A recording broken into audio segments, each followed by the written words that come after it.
That may be the greatest catch I've ever seen in my life. Alright guys, I've seen this video made a couple times before. I know a lot of people are talking about this on podcasts, but as always, I mean, this is going to be the most informational video that you're going to find over this, at least this fast, because y'all know we are on top of things. I know a lot of people are great podcasters. A lot of people are great at making content. What we're actually great at on this channel is actually playing Dynasty Fantasy Football. I could care less about the quality of the videos. I mean, I'm just on here. Y'all see no overlays or anything. I'm just getting y'all real info that y'all can actually use and actually carry over. And we're not going to be here all flashy and just try to make good quality content. We're going to make actually useful content. Stuff that y'all are actually going to be able to take with you to your Dynasty League and really put into practice and understand how to value these players and where you want to go out and buy them at, or maybe where you want to go out and sell them at. But we're obviously going to talk about the losers of the NFL Combine. I'm not going to talk about the rookies who landed in bad spots like a DeAndre Swift. I'm going to talk about the veterans who really had a top-tier talent come in and take over, not necessarily their starting job right away, but providing competition for their touches, providing competition for their targets, and really, let's get into it. But before, make sure you like the video. We got to get likes on the video if we're doing 2 a day. If not, we're going to have to go back to doing 1 a day. So let's jump into it. The most obvious loser from the NFL draft. I know a lot of people have talked about him, but we're going to go with Kerryon Johnson. So how I'm going to really go through this and give y'all accurate representations of where these players were valued before the NFL draft and where they were valued after the NFL draft is we run these flock dynasty leagues. I've pretty much done a startup draft every single week this entire offseason. These are real leagues. These are leagues with a $60 yearly buy-in. So these are real players putting their money where their mouth is and drafting these players where they want. So Kerryon Johnson, I have a sample of 5 leagues here. 4 of the leagues are from before the NFL draft, and the last league is we started drafting the day after the NFL draft. So you're going to be able to see his price before and after. And in our first 4 startups before the NFL draft, he went at the 8.02, the 9.02, the 9.01, and the 10.09. And this is actually a lot later than if you would have looked at ADP from traditional dynasty websites and really tried to value him based on that. But I mean, the players drafting in these real money leagues, these aren't mock drafts. These aren't just ADP, and they're also listeners of this show. And y'all know for I don't know how many months I've been telling y'all now that Kerryon Johnson is not a safe investment. Kerryon Johnson should have never been priced this high. I've been trying to get y'all to draft him lower, and that's why people were smarter in the flock leagues and weren't willing to press that button to draft Kerryon until later on in the draft. But I actually ended up with 1 share of Kerryon Johnson before the NFL draft just because he fell to the 10.09, and I'm sitting there, and I know I don't like a lot of players, and I don't like a lot of values, but Kerryon Johnson 10.09, I thought before the NFL draft, hey, if they don't bring in a running back, this is a definitely potential pick that I can flip and make a profit on before the season starts. But here we are, and in our most recent Dynasty Startup draft, he actually falls to the 14.01, where I honestly thought he should have fallen a little bit farther. And this is mainly due to Kerryon Johnson in this offense does not necessarily have a role that's going to be able to allow him to accumulate fantasy points. I know that Kerryon Johnson is a little bit different than DeAndre Swift, which is obviously good for him. But we see DeAndre Swift, his ability is in the pass catching game, and that is where the majority of fantasy points are scored. And they also have Bo Scarborough there for the goal line carries. So Kerryon Johnson is really going to find himself maybe an early down grinder role between the 20s, and that's just good for a lot of touches, but not good for a lot of fantasy points. And we're not trying to accumulate carries. We're not trying to accumulate just yards. We want touchdowns, we want receptions, and we want efficiency. So Kerryon Johnson is now going to be getting the ball in the least efficient part of the field in terms of scoring fantasy points.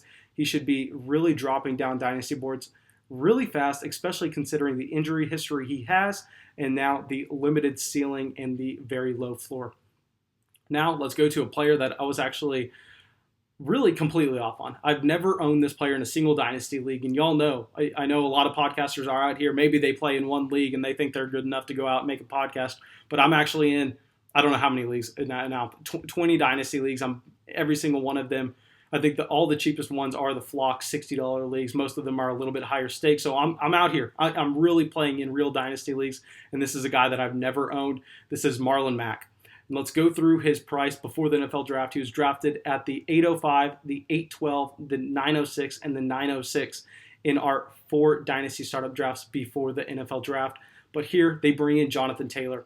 And unlike Kerryon Johnson, where Kerryon Johnson and DeAndre Swift are a little bit different of running backs in terms of prototypical build, but Marlon Mac and Jonathan Taylor are essentially the same exact running back. The only difference is Jonathan Taylor is bigger, faster, stronger, better between the tackles, and more explosive. So really, Marlon Mack is about to be completely phased out of the Colts offense. I can understand not moving Nyheim Hines down your board that much, just because if you truly thought that Nyheim Hines was going to have a role with Marlon Mack on the field, maybe he still has that role with Jonathan Taylor. But in terms of Marlon Mack's dynasty value, it should just be completely gone at this point, especially this is the last year on his rookie deal. And we know after your rookie deal's up at the NFL level, if you're a running back, it's going to be really hard for you to go out there and actually get a decent job and get opportunity. I mean, we rarely see any running backs outside of the top tier players making it to his second NFL team, making a contribution.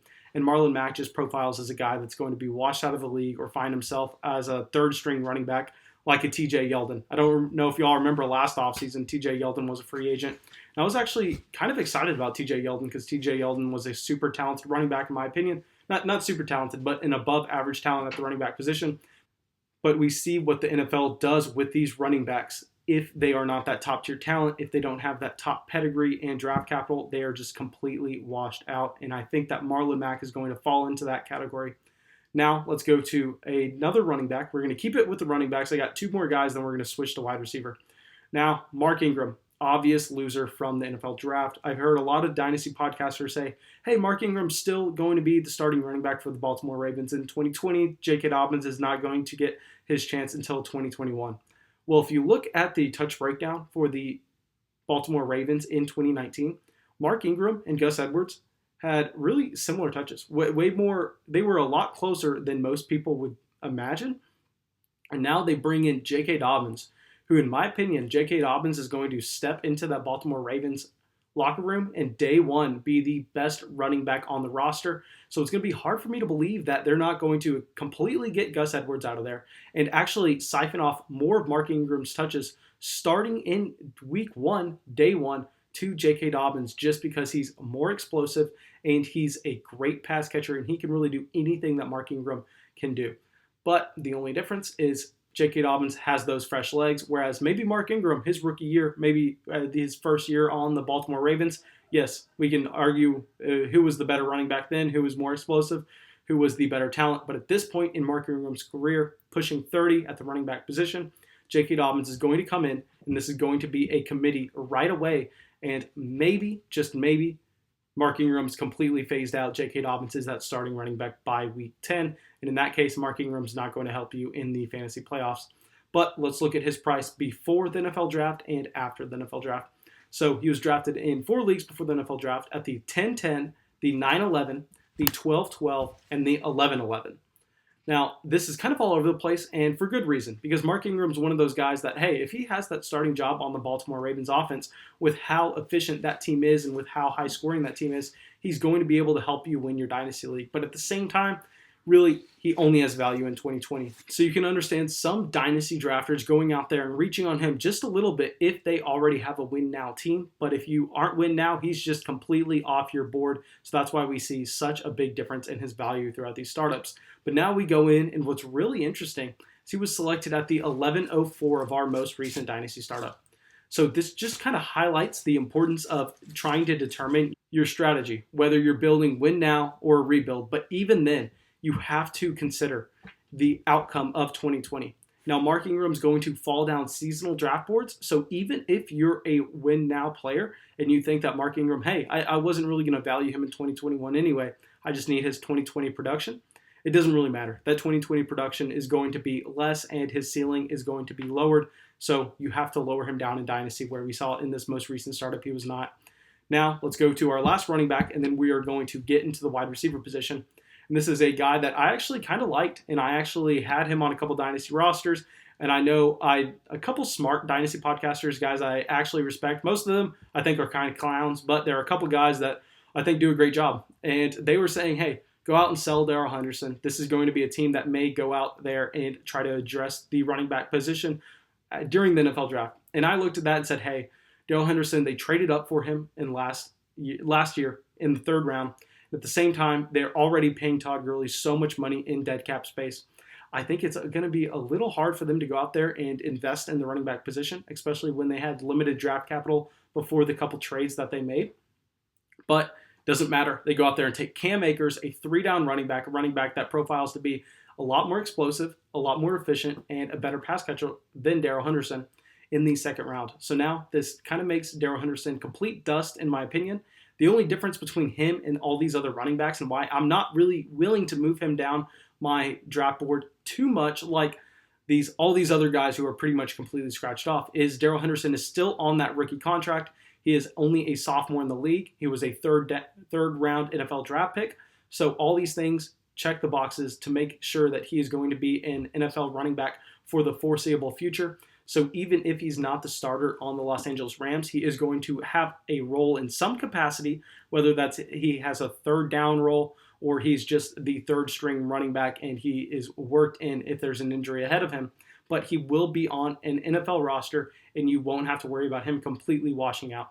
So I'm going to lower him down just a little bit less than I am with Kerryon Johnson, Marlon Mac, and Mark Ingram, because all those other guys I can see really being out of the NFL in a year or two. And I know Kerryon Johnson truthers are going to absolutely hate that, but tell me what, Kerryon Johnson goes out there and suffers another knee injury. I'm telling you right now, I find it hard to believe that he is on an NFL roster going into next year. Look at Jay Ajayi, look at CJ Prosise. There are a ton of extremely talented young running backs that deal with injuries their entire career, and by the time they get to that 2nd contract, the team's just willing to move on. But Darrell Henderson, in the 4 startups before the NFL draft, he was really kind of consistent with where he was being drafted. At the 10:08, the 10:02, the 10:05, and the 10:07. So really in this small window, because Darrell Henderson's a guy that if he's starting for the Los Angeles Rams, he fits any team build. He's a great piece for a rebuilding team. He's a great piece for a win-now team. But now, I mean, his value is tanking. We are actually at the 14.07 pick in our most recent Dynasty startup, which took place after the NFL draft. And Darrell Henderson has yet to be selected. I would imagine, just based on the Mark Ingram, the Marlon Mac, the Kerryon Johnson selections in this draft, that Darrell Henderson should go off the board any pick now at the end of the 14th round, so we can see his value has really taken a hit more than any of these other running backs. But I don't think it's justified, and Darrell Henderson's a guy I'm going to be moving down my draft board a little bit less than most. Now, let's get to a couple wide receivers. The first one I'm going to say people are going to hate, and I know I've been in a couple discussions, couple arguments with guys on Discord saying, hey, this guy's value should be a lot lower. I mean, in my opinion, it's so hilarious to say it should not be. But Courtland Sutton. Now, Courtland Sutton was a player that was just locked into an extreme market share on this Denver Broncos offense before the NFL draft.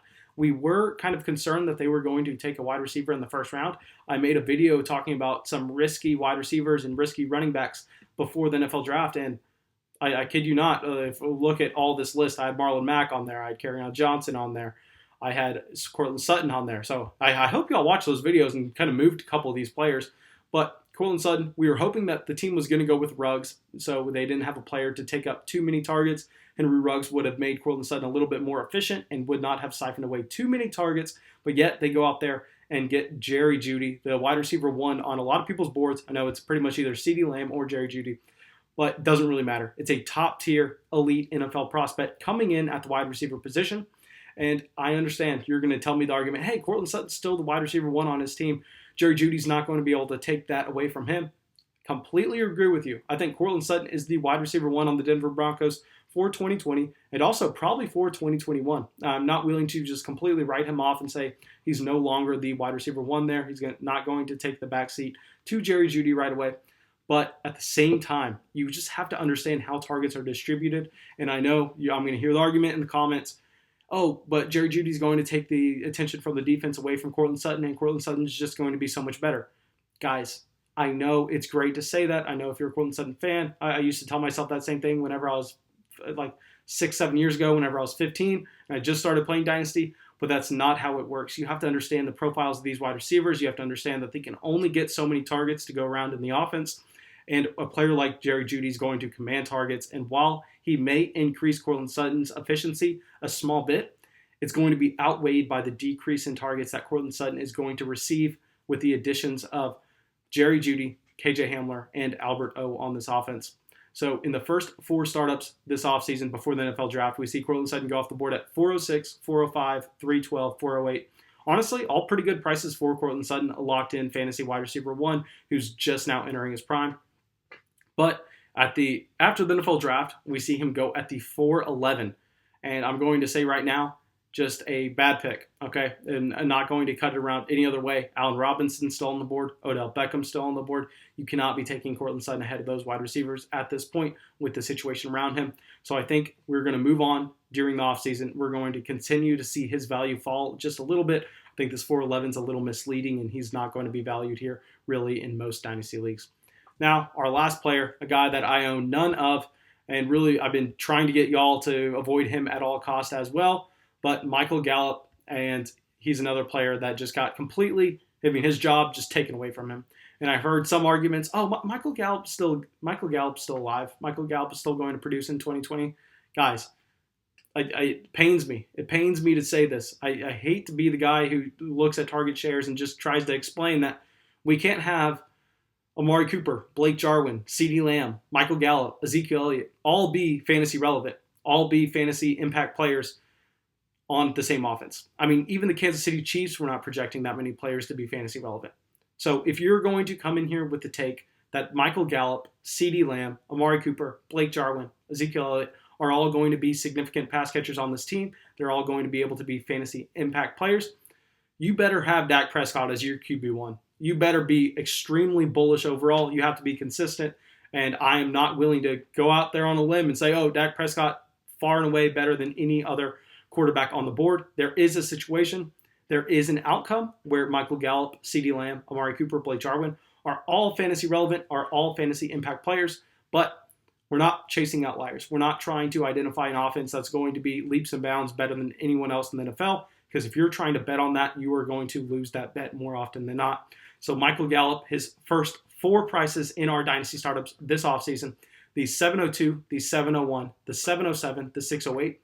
Honestly, I was trying to tell y'all while he was being drafted here, don't take him here. He's a player that I said came in as an extremely old prospect, came in as a pro-ready player, and then he proved that he was pro-ready, and then we jumped the gun on his dynasty value, shot him up our dynasty boards, acting like he had some grand potential to be the wide receiver 1 in Dallas. Obviously, there are a couple of vacated targets with Jason Witten and Randall Cobb leaving the offense, so they feel the need to really just take best player available on the board at the moment, get CeeDee Lamb, and this kills Michael Gallup. Now, in our most recent startup, Michael Gallup goes at the 10.06, and I'm here saying this is probably still too early for Michael Gallup. He probably has to slide down another round or 2 before I even consider taking him. But yeah, that's all I got for y'all. Really hope y'all enjoyed the video. Really hope y'all got something from it. As always, if you want to join a Dynasty Fantasy Football group chat, completely free. I think we have 500 members in there now. Pretty much constant Dynasty chatter happening there. If you want to become a better player, that's the place to do so. Go down there. Links in the description, and you're going to be able to join our Dynasty Discord. But thanks so much, guys, and have a great day.